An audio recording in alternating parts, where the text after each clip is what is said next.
Maleficent.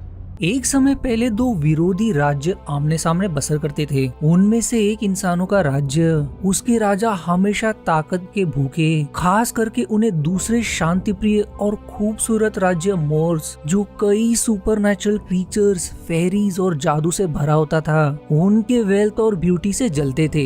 Morse राज्य का कोई एक राजा या रानी नहीं होता था। सभी एक दूसरे में सुखी से रहा करते थे, पर सभी से एकदम अलग एक खूबसूरत यंग फेरी गर्ल मैलिफिसेंट अपने इनॉर्मस विंग के मदद से वो मोर्स राज्य और सभी का एज गार्डियन की तरह उनका देखभाल करती थी, और सभी उसे पसंद भी करते थे और उसकी आज्ञा का पालन भी करते थे। मैलिफिसेंट एक बहुत ही शक्तिशाली फेरी है जिसने इंसानों को मोर से दूर रखने के लिए एक विशाल दीवार तैयार किया होता है। पर फिर मैलिफिसेंट को तीन स्मॉल फेरीज नॉटग्रास, फ्लिटिल, थिसलेविट उसे आगाह करते कि कोई तो एक चोर फॉरेस्ट में घुस आया है, जो अंत में मैलिफिसेंट की तरह एक छोटा लड़का निकलता है कॉल्ड स्टेफान, जो गरीब और अनाथ होने के कारण लालच में मोर्स किंगडम से एक ज्वेलरी चुरा लिया। पर मैलिफिसेंट का उससे मिलने पर उसे उस पर दया आ जाती है और वो उसे माफ कर देती है। पर क्योंकि मैलिफिसेंट का ये पहला कांटेक्ट था एक इंसान के साथ, दोनों में धीरे धीरे दोस्ती बनने लगती है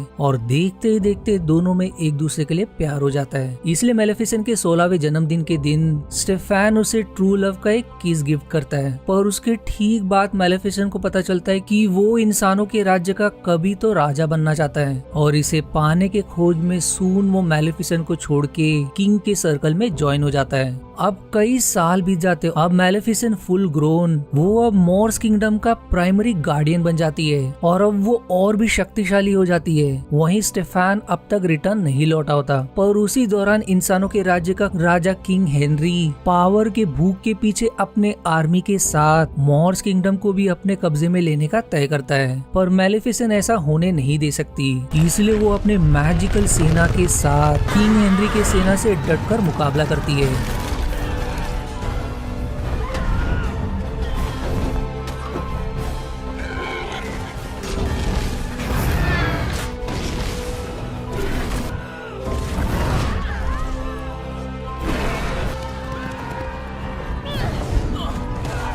और अंत में किंग हेनरी की सेना मैजिकल गार्ड्स के सामने टिक नहीं पाते, इसलिए सभी दुम दबाकर भाग निकलते हैं। पर उस हार का सदमा किंग हेनरी झेल नहीं पाता और उसे पर्सनली मैलिफिसेंट से हेट्रेड होने लगती है। इसलिए किंग हेनरी ऐलान करते कि जो भी मैलिफिसेंट के मरने का सबूत लाएगा वो उसे अपनी बेटी और इस राज्य का राजा बना देगा। ये जानने के बाद स्टेफान के लिए तो राजा बनने का यही एकलौता मौका होता है, इसलिए ऑल्दो वो मैलिफिसेंट को चाहता था, वो उसी रात मोर्स किंगडम रिटर्न लौटकर मैलिफिसेंट से मिलता है, जो उसे देखकर सरप्राइज जरूर है, पर एट द सेम टाइम वो बहुत खुश हो जाती है। उसके लिए इतना ही काफी है कि स्टेफान लौट आया और दोनों भी एक यादगार पल बिताते हैं। पर स्टेफान राजा बनने के लालच में वो मैलिफिसेंट को ड्रग करके नींद में सुलाकर अब उसकी जान लेने बढ़ता है। पर सिंस वो कभी उसे बहुत प्रेम करता था, इसलिए वो उसे मार नहीं पाता।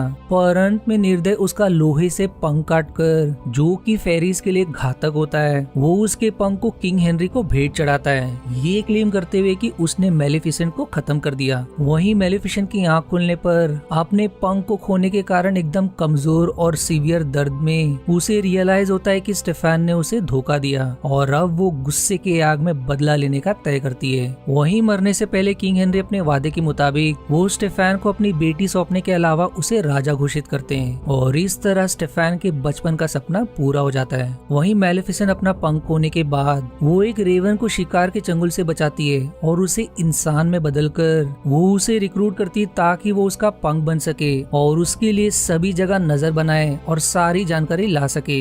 इसके बदले क्योंकि उसने उसकी जान बचाई, रेवन नाउ कॉल्ड डेवियल वो भी उनके लिए कुछ भी करने को तैयार हो जाता है। और इसके ठीक बाद मैलिफिसेंट क्रोध से जल रही वो खुद को मोर्स का रूलर घोषित करती है, जिसके कारण अब पूरा मोर्स का राज्य एक डार्क मैजिक में बदल जाता है। ये ऐलान करने के लिए वो इंसानों के राज्य से अपना बदला लेकर रहेगी। कुछ समय बाद डेवियल के थ्रू राज्य पर नजर रखे मैलेफिसेंट को पता चलता है कि स्टेफान को एक बच्ची हुई है और ये उसे सही मौका लगता है अपना बदला लेने के लिए। इसलिए वो अनइनवाइटेड बच्ची की क्रिश्चियनिंग सेरेमनी के दौरान प्रकट होती है। स्टेफान को रियलाइज हो जाता है कि वो आखिर यहाँ क्या करने आई है, पर वो मैजिकल और शक्तिशाली मैलेफिसेंट को रोक भी नहीं सकता और इस तरह मैलेफिसेंट प्रिंसेस अरोरा को एक श्राप देती है कि उसके 16वें जन्मदिन के दिन उसे किसी स्पिनिंग व्हील का नोक चुकते ही वो हमेशा के लिए नींद में चली जाएगी। ये सुनते ही स्टेफान का दम एकदम से टूट जाता है। वो मैलेफिसेंट से भीख मांगता है कि वो ऐसा ना करे। मैलेफिसेंट भी अब एकदम निर्दयी उसे उसके पैरों पर गिरकर भीख मांगने को कहती है और स्टेफान बेशरम की तरह अपने राज्य के सामने उसे ऐसा करना पड़ता है, जिसके खातिर अब मैलेफिसेंट थोड़ा दया दिखाती है और वो अपने श्राप में एक क्लॉज लगाती है कि वो नींद से तभी जग सकती है जब उसे ट्रू लव का किस भेंट दिया जाए। और अपने श्राप को सील करते ही उसे पता है कि स्टेफान अब उसके राज्य पर हमला करेगा, इसलिए वो अपने पूरे राज्य को नोकीले भरे झाड़ियों से घेर देती है। वहीं स्टेफान तुरंत राज्य में जितने भी स्पिनिंग व्हील्स हैं नोक के साथ उन्हें एक खुफिया चेंबर में जमा करके नष्ट करने लगता है और तुरंत अपनी बेटी को उसी 3 छोटे फेरिस के साथ जंगल ले जाकर पालने का आदेश देता है जब तक उसका 16वां जन्मदिन ना खत्म हो जाए। और इस तरह नॉटग्रास, फ्लिटिल और थिसलवेट अपने आप को इंसान में बदलकर उसे पालने लगते हैं। वो खुद के जादू को भी टेम्पररी गायब कर देते हैं ताकि अरोरा को कभी पता न चले कि वो कौन से राज्य घराने से है और उसके माता पिता कौन है, और वही कि उसे मैलेफिसेंट का श्राप लगा हुआ है। पर वो डेविल के थ्रू उस पर नजर रखने लगती है और अब धीरे धीरे उसे उस मासूम पर दया आने लगती है। इसलिए उसके बाद से उस मासूम की रक्षा करने के लिए इर्द गिर्द हमेशा बनी रहती है और सून अरोरा एक खूबसूरत टीनेजर में बड़ी होती है। कोई क्लू नहीं कि उसके माता पिता कौन है और जिसे वो अपना गॉड मदर मानने लगी है उसी का उस पर एक भयानक श्राप है।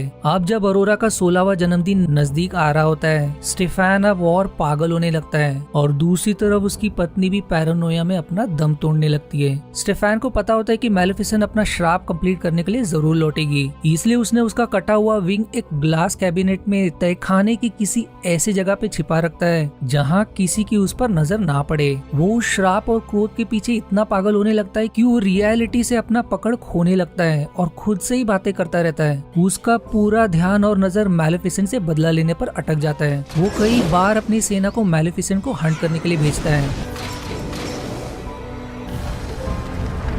पर मैलेफिसेंट के जादू के सामने कोई भी टिक नहीं पाता। वहीं वो इस बात से बेखबर है कि मैलेफिसेंट ही उसकी बेटी की रक्षा कर रही है। अब जैसे जैसे 16वां जन्मदिन नजदीक आ रहा होता है, उसे रियलाइज होने लगता है कि स्टेफान का बदला उसे अरोरा पर नहीं निकालना चाहिए। वो अपने उस क्रोध की दुनिया से निकलने लगती है जब उसने उसके बचपन के दौरान उसे वो श्राप दिया था। उसे अरोरा में मासूमियत नजर आने लगती है और उसे फाइनली रियलाइज होने लगता है कि अरोरा इतने कठोर भाग्य का हकदार नहीं है। अपनी गलती महसूस करने पर वो उस पर टेम्पररी स्लीपिंग स्पेल कास्ट करके उसे अपने खूबसूरत राज्य मॉर्स ले आती है। अरोरा की आंखें खुलने के बाद वो बहुत ही प्रसन्न हो जाती है। पहली बार खूबसूरत फेरीज और जादुई वंडरफुल क्रीचर से उसका सामना होता है जिनसे वो जरा भी भय नहीं दिखाती, और वही क्रीचर जो कभी बचपन में मैलेफिसेंट के साथ खेला करते थे उन्हें भी अरोरा से लगाव हो जाता है। अरोरा भी मैलेफिसेंट को पहचान लेती है कि वही है जो एज गॉड मदर की तरह बचपन से साई की तरह उनका देखभाल कर रही है। वहीं मैलेफिसेंट अब भी अरोरा से अपना सच नहीं बताती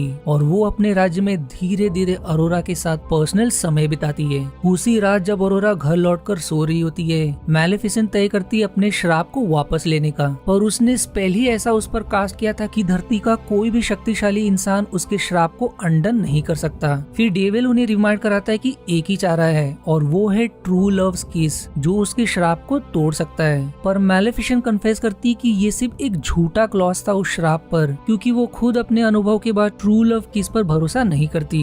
अब फाइनली वो भयानक वाला दिन आता है जब अरोरा का 16वां जन्मदिन होता है। मैलेफिसेंट उसे कुछ समझाने की कोशिश करती है, पर अरोरा अपने ही जन्मदिन की खुशी में अरोरा ऐलान करती कि अब वो अपने फेरी गॉड मदर्स के साथ ही मॉर्स में रहेगी। अब इसके बाद जब वो अपने आंटीज को इसके बारे में खबर करने बढ़ती है, तब उसकी मुलाकात प्रिंस फिलिप से होती है जो अपना रास्ता भटक गया होता है और दोनों में ही एक ऑकवर्ड अट्रैक्शन बनती है। उसके बाद जब वो अपने आंटीज को अपने निर्णय के बारे में बताती है। वो इस शौक में उसके माता पिता और मैलेफिसेंट के श्राप के बारे में उगल देते हैं। अब अरोरा खुद और भी शॉक, वो तुरंत मैलेफिसेंट से उस श्राप के बारे में कन्फ्रंट करती है, जिसे उसे फाइनली एडमिट करना पड़ता है। जिसके बाद अरोरा का उनसे विश्वास उठ जाता है और वो श्राप से एकदम घबराई अपने राज्य लौट जाती है। अपने पिता से पहली बार मिलने पर एक इमोशनल मोमेंट बनता है, पर वो फेरिस पे भड़क भी जाते हैं क्योंकि उन्हें उसे 16वें जन्मदिन के बाद लाना था, इसलिए अब वो उसे किसी सेफ हाउस में लॉक कर देते हैं। पर वहीं मॉर्स में मैलेफिसेंट श्राप को रोकने का एक और प्रयास करने का तय करती है, इसलिए अब वो डेवियल के साथ पैलेस की तरफ निकल पड़ती है और रास्ते में उसे वही प्रिंस फिलिप भी मिलता है। डेवियल को तभी याद आता है कि प्रिंस फिलिप का अरोरा के साथ एक रोमांटिक ऑकवर्ड मोमेंट बना था, शायद उसी के ट्रू लव किस के साथ वो श्राप से छूट सके। इसलिए मैलेफिसेंट प्रिंस फिलिप पर स्लीपिंग चार्म कास्ट करके वो उसे भी अपने साथ राज्य की तरफ लेकर निकल पड़ती है। पर अब जब अरोरा के 16वें दिन के जन्मदिन की रात ढलने ही वाली होती है, उसे अपनी उंगलियों में स्ट्रेंज सेंसेशन महसूस होने लगता है और उसे कोई अजीब आहट अपनी तरफ खींचने लगती है। वो अब एकदम हिप्नोटाइज की तरह उस आवाज को चेस करते हुए ज़ॉम्बी की तरफ उसकी तरफ निकल पड़ती है, जो उसे उसी खुफिया तहखाने ले आती है जहाँ वही लाखों में स्पिनिंग व्हील छिपा रखे थे। वो आवाज उस नीडल के थ्रू आते हुए वो हिप्नोटाइज जैसे स्टेज में उसे टच कर बैठती है और उसका खून बहते ही वो हमेशा के लिए नींद में चली जाती है। स्टेफान को उसे अपने कमरे में लाने के बाद वो फेरिस पर चिल्ला बैठता है क्योंकि ये उनका काम था उसे प्रोटेक्ट करने का। वही मैलेफिसेंट डेविल के साथ कैसे तो नोकीले आयन से बने कांटों से होते हुए वो अनकॉन्शियस प्रिंस फिलिप को लेकर अरोरा के बेडरूम में जा पहुंचते हैं। उसे नींद से जगाने के बाद वो उसे शॉर्ट में समझाते कि उसे अरोरा को ट्रू लव किस करना पड़ेगा, पर सिंस वो उनकी एक ही मुलाकात थी और वो उनका ट्रू लव मोमेंट नहीं था, उसका किस काम नहीं करता।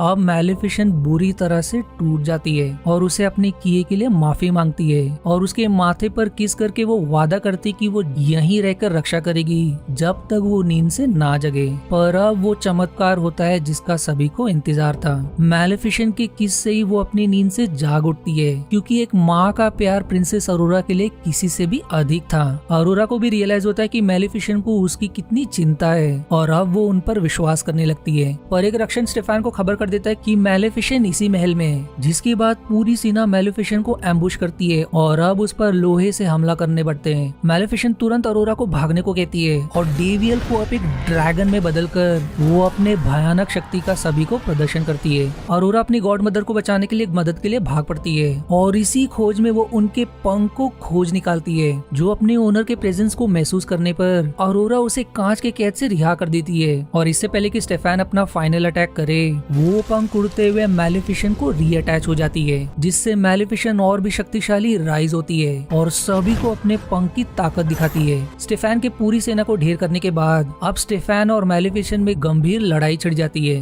अंत में मैलेफिसेंट स्टेफान की जान लेने ही वाली होती है अपना बदला लेने के लिए, पर ऐन मौके पर मैलेफिसेंट अरोरा के खातिर उसे छोड़ देती है और वो यही स्टेफान से अपना बदला भी अंत करने का तय करती है। पर स्टेफान अपने क्रोध से उभरा नहीं होता और वो सीधे उस पर अटैक करने बढ़ता है, पर मैलेफिसेंट के बचाव रिएक्शन में स्टेफान नीचे गिरकर मारा जाता है और अंत में अपनी ही सत्ता और प्रतिशोध के लालच में उसकी जान चली जाती है। डार्क समय खत्म होने के बाद मैलेफिसेंट सून अपने डार्क मैजिक को मॉर्स राज्य से भी अंत कर देती है, जिसके कारण पूरा मॉर्स राज्य अब पहले जैसे था उसी खूबसूरत ब्यूटी में लौट आती है, जहां अब द मॉर्स और इंसान के लोग यूनाइट होते हैं और अरोरा को दोनों राज्य का रानी बना दिया जाता है। प्रिंस फिलिप और अरोरा का रोमांस यहाँ से शुरू हो जाता है। वहीं मैलेफिसेंट अपने क्रोध से उभरकर वो अपने रिचेस दोस्तों के साथ हंसी खुशी जिंदगी बिताने लगती है और ये मूवी यहीं एंड हो जाती है। आशा है आपको मेरी एक्सप्लेनेशन पसंद आई।